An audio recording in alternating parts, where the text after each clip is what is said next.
तो मूवी के स्टार्टिंग में हमें एक देवी का स्टैचू दिखाया जाता है जो कि अनाज और दौलत की सिंबल थी और ये पृथ्वी उनकी कोख है। इस मूवी में ये माना जाता है कि जब इस दुनिया की शुरुआत हुई तो देवी ने इसी कोख से बहुत सारे देवी देवताओं को जन्म दिया। लेकिन देवी को अपने सबसे पहले बेटे से बहुत ही ज्यादा प्यार था जिसका नाम था हस्तर। इस मूवी के अकॉर्डिंग किसी भी वेद पुराण में हस्तर का नाम देखने को नहीं मिलता है क्योंकि उसे देवी का सारा सोना और अनाज चाहिए था।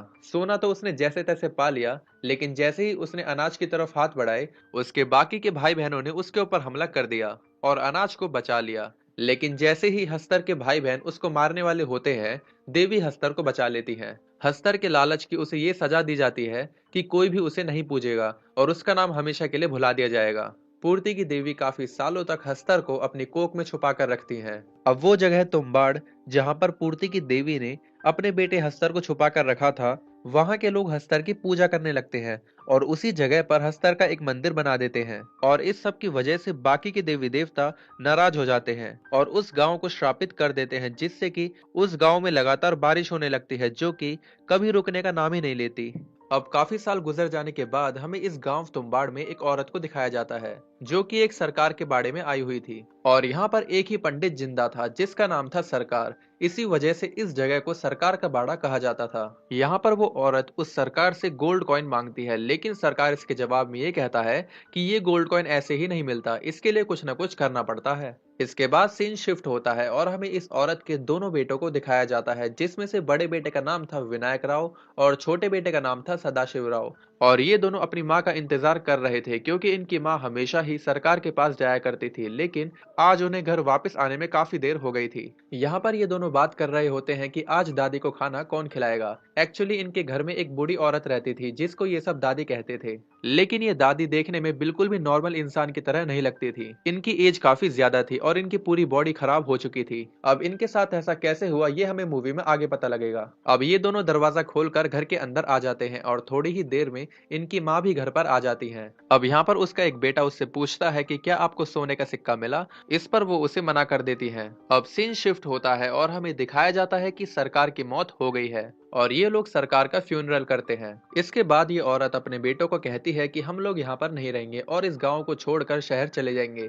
यहाँ पर हमें पता चलता है कि ये कहानी बहुत ही पुरानी दिखाई गई है। उस समय पर गाड़ी या फिर मोटरसाइकिल नहीं हुआ करते थे। इसके बाद सीन शिफ्ट होता है और हमें दिखाया जाता है कि उस औरत का छोटा बेटा सदाशिव राव एक पेड़ की टहनी पर बैठा हुआ है, लेकिन अचानक ही वो उस पेड़ से गिर जाता है और उसे बहुत ही ज्यादा चोट आती है। उसे इस तरह से पेड़ से गिरा हुआ देखकर उसका बड़ा बेटा विनायक राव जल्दी से अपनी माँ को बताता है। उसके बाद उसकी माँ सदाशिव राव को वैद्य के पास ले जाती है। इसके बाद विनायक राव अपनी माँ से पूछता है कि अगर दादी को भूख लगे तो मैं क्या करूं। इस पर उसकी माँ उससे कहती है कि उसे खाना दे देना और अगर वो इससे ज्यादा परेशान करे तो उससे कहना दादी सो जा वरना हस्तर आ जाएगा। और फिर इसके बाद सेम ऐसा ही होता है। यहाँ पर उसकी दादी उससे कहती है कि क्या तुम्हें खजाना चाहिए। ये बात सुनते ही विनायक लालच में आ जाता है और दादी के दरवाजे के पास आ जाता है कि शायद दादी इस बार खजाने का राज बता दे। जब विनायक अंदर आता है तो दादी उसे कहती है कि सरकार के बाड़े में खजाना है। अब इसके बाद विनायक इससे ज्यादा और कुछ पूछता, इतने में ही दादी उसके ऊपर अटैक कर देती है।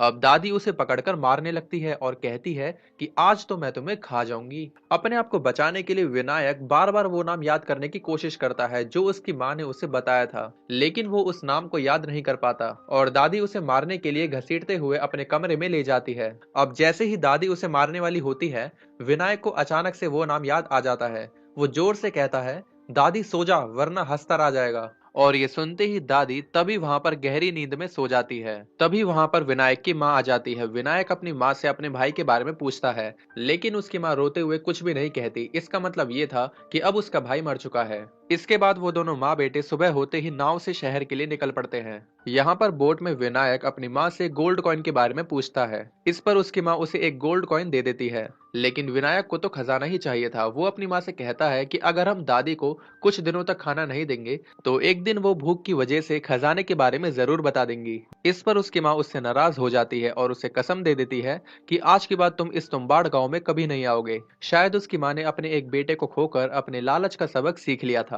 इसके बाद हमें 15 साल बाद का सीन दिखाया जाता है और हमें ये दिखाया जाता है कि विनायक अब बड़ा हो गया है और वो इस तुम्बाड़ गांव में फिर से आया है क्योंकि शायद उसे आज भी उस खजाने का लालच है जिसके बारे में उसकी दादी ने उसे बताया था। इसके बाद वो सीधे अपने तुम्बाड़ वाले पुराने घर में जाता है। अब वो यहाँ पर अपनी दादी को देखकर चौंक जाता है क्योंकि अब उसकी दादी एक पेड़ में बदल गई थी और उस पेड़ की शाखाएं इस पूरे घर में फैली हुई थी। हैरानी की बात यह थी कि उसकी दादी का सिर्फ सर और दिल ही बचा था जो अभी भी धड़क रहा था। इसका मतलब उसकी दादी अभी भी जिंदा थी। अब यहाँ पर विनायक अपनी दादी से फिर से उस खजाने के बारे में पूछता है और उनसे कहता है कि अगर आप मुझे खजाने के बारे में बता दोगे तो हम उस खजाने को आपस में बांट लेंगे। इस पर उसकी दादी उससे कहती है कि अब मुझे कुछ भी नहीं चाहिए और मैं और ज्यादा जीना नहीं चाहती। इस पर विनायक उनसे डील करता है कि अगर आप मुझे खजाने के बारे में बता दो तो मैं आपको आपकी जान से आजाद कर दूंगा, यानी कि आपको मुक्ति दिला दूंगा। इस पर दादी उसे बताती है कि कई साल पहले की बात है जब मैं कुएं में उतरने में माहिर थी। ये सुनकर विनायक को पता लग जाता है कि खजाना कुएं में है।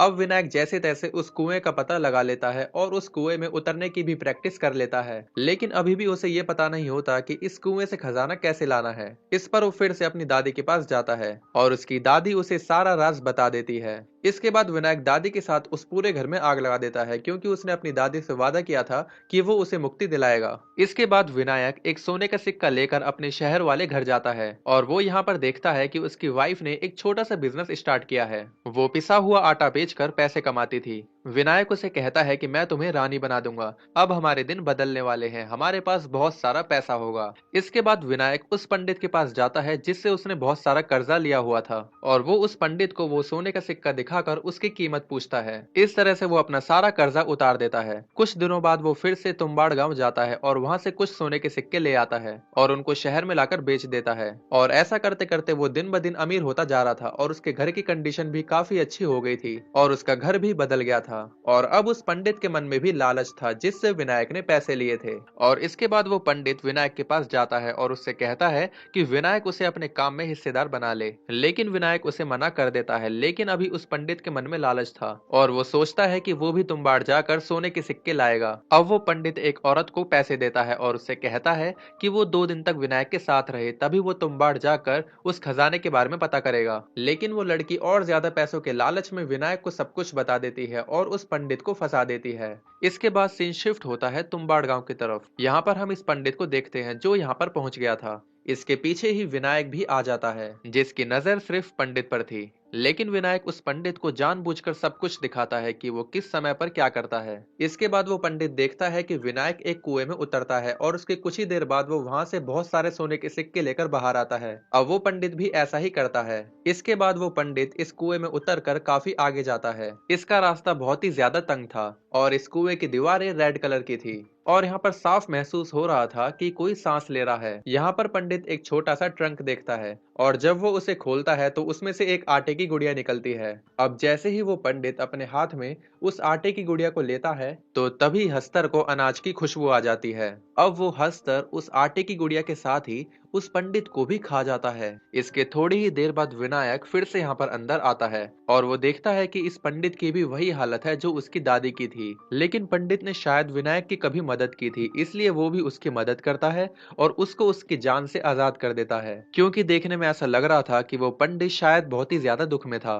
बेसिकली यहाँ पर एक वरदान था क्योंकि इंसान कभी भी हमेशा जिंदा नहीं रह सकता, लेकिन हस्तर का ये कर्ज था कि अगर वो किसी भी इंसान को काट लेगा तो वो इंसान हमेशा के लिए जिंदा हो जाएगा, लेकिन हमेशा जिंदा होने के साथ ही उस इंसान की बॉडी पूरी तरह से खराब हो जाएगी, जैसे हमें स्टार्टिंग में विनायक की दादी को दिखाया गया था और अब हमें यहाँ पर इस पंडित को दिखाया गया है। इसके बाद कहानी शिफ्ट होती है कुछ साल बाद और हमें यहाँ पर विनायक का बेटा दिखाया जाता है जिसका एक पैर खराब था। यहाँ पर विनायक ने अपने ही घर में बिल्कुल वैसा ही सेटअप बना रखा है जैसा उस कुएं में था और उसका बेटा यहाँ पर रोज कुएं में उतरने और वहां से वापस निकलने की प्रैक्टिस करता है और इस सब को करने में उसे कितना टाइम लगता है उसे ये एक जगह पर नोट करता है। अब क्योंकि विनायक बहुत ही ज्यादा बूढ़ा होता जा रहा था तो उसे ये बात परेशान कर रही थी कि अब कौन कुएं में जाकर वो सोने के सिक्के लेकर आएगा। इसीलिए वो अपने बेटे को इस चीज की ट्रेनिंग दे रहा था। अब कुछ दिनों बाद विनायक अपने बेटे को लेकर तुम्बाड़ गांव आ जाता है और उसको यहाँ पर लाकर आटे की गुड़िया बनाना भी सिखाता है। लेकिन आज वो सिर्फ प्रैक्टिस के लिए आए थे, इसलिए विनायक उस आटे की गुड़िया को दूर फेंक देता है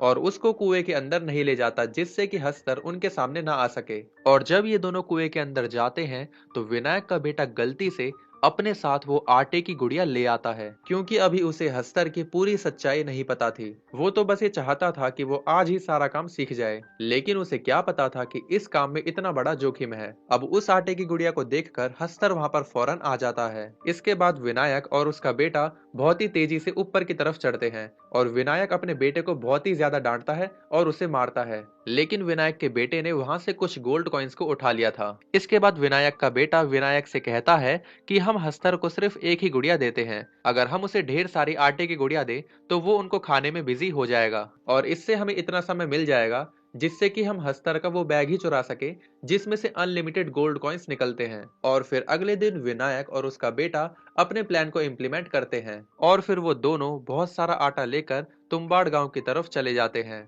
और वो दोनों बहुत ज्यादा आटे की गुड़िया बनाते हैं। और अब वो जैसे ही कुएं में उतरते हैं वो ट्रंक के चारों तरफ आटे का घेरा बना देते हैं, जिसकी वजह से हस्तर उनके करीब नहीं आ सकेगा। अब ये जैसे ही अपने बैग में से आटे की गुड़िया को बाहर निकालते हैं, ये देखते हैं कि जितनी ज्यादा आटे की गुड़िया थी उतने ही ज्यादा हस्तर यहाँ पर आ चुके हैं और ये देखकर ये दोनों ही बहुत ही ज्यादा चौंक जाते हैं। लेकिन जो इन दोनों ने एक आटे का सर्कल बनाया था, हस्तर उसको पार नहीं कर सकता था, क्योंकि हस्तर के ऊपर इस बात का कर्ज था कि वो अनाज को अपने हाथों से नहीं ले सकता। लेकिन यहाँ पर तो इंसान खुद ही उसे आटे की गुड़िया दे रहे हैं, तो वो उसे क्यों ना खाए। बेसिकली वो सूखे आटे को नहीं छू सकता था और उसे गीले आटे की भूख थी। अब यहाँ पर विनायक को कोई भी रास्ता नजर नहीं आता, इसलिए वो अपने आप को सेक्रीफाइस कर देता है और बहुत सारी आटे की गुड़िया को अपने शरीर से बांध लेता है और अपने बेटे को बचाने के लिए वो रस्सी से चढ़कर उस कुएं से बाहर आने लगता है, जिससे सारे के सारे हस्तर विनायक का पीछा करने लगते हैं। लेकिन वो सारे के सारे हस्तर उस घेरे से टच होकर खत्म हो जाते हैं और अब विनायक का बेटा भी उस कुएं से बाहर आ जाता है और वो देखता है कि विनायक की भी वही हालत हो चुकी थी